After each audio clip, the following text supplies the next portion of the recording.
this is my field experience video, and I just wanted to start off talking about my plan.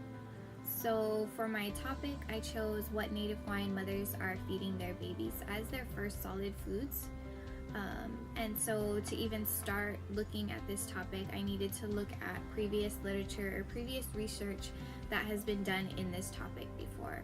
I found the Hawaii Infant Feeding Survey, and I also found the CDC Food Frequency Questionnaire.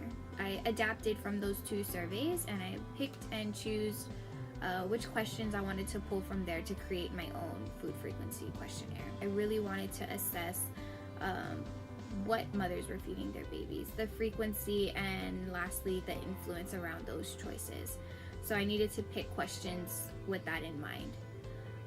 The food frequency portion especially didn't have a lot of traditional Native Hawaiian foods within it, and so I did research and came up with a solid list of those Native Hawaiian foods, put them on there, and I also adapted it to better fit my target population. And then lastly, my field experience, it served as an initial pilot for this food frequency questionnaire. I wanted to know the applicability of this tool. So I found about 20 women that met the selection criteria, and that was that they were Native Hawaiian. They had recently had a baby within the last year and had already started feeding their baby solid foods. Also, they lived on Oahu and they were able to take the online survey. They were asked to consent on the survey.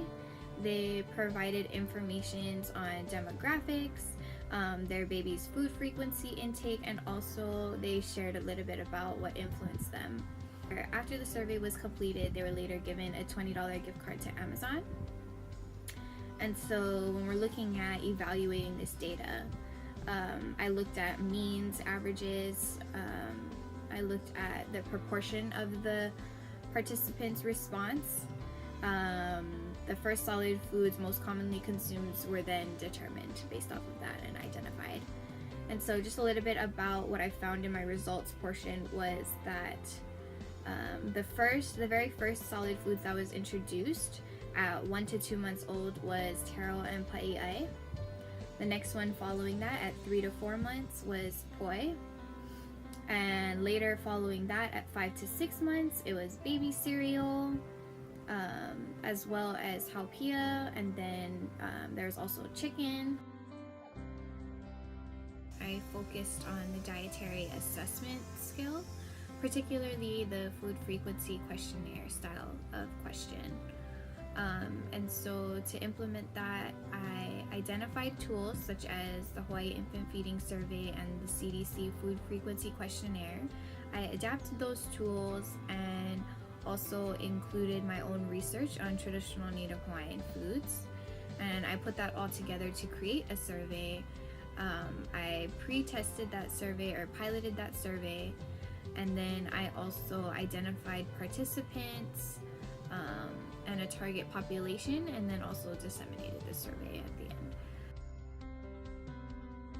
I created a field experience consent form. I also made sure of their privacy during the collection of the data. I made sure that my findings they were presented in a way that the individuals couldn't be identified. I wasn't sure how I was gonna get women to even take my survey, and so in the beginning, when my survey first came out and I gave it to the first 3 participants, I was like, okay, now what am I gonna do? So I luckily had one of my participants share with me a group of women that were willing to participate towards the end, which helped me get 20 participants to give insight to this population here on Hawaii. And my hope is that this field experience can help us better serve and better care for this population. And I think for me it was very rewarding.